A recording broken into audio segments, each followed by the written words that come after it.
Hey guys, Brad Phil here again with Nova Cleaners. If you've done renovations and you got paint all over your floors, here is a quick and effortless way of getting rid of those paint splotches on the floor. It's all about the steam machine.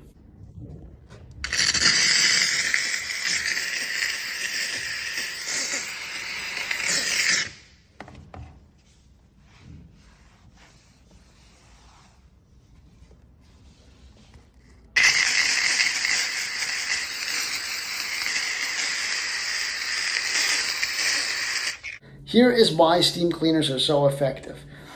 The heat that you're using will help break down that paint, and then you can easily wipe it away with a microfiber cloth or a sponge.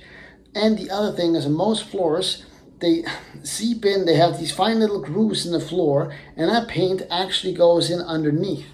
So if you want to scrape that off with a scraper or a regular microfiber cloth, a lot of that stuff you're actually not getting to. So the steam can get into all the fine little grooves and help bring that paint up.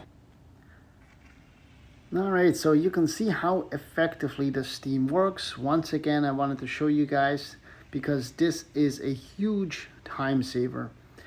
So the one important thing to keep in mind when you're dealing with steam, obviously it's very hot, hence the steam, but make sure you don't stay on one spot too long, because depending on what surface you use this on, you could cause damage. So you have to work at a decent pace to make sure you loosen up the paint, but you don't want to damage anything. So that's an important thing to keep in mind when you're cleaning with a steam cleaner.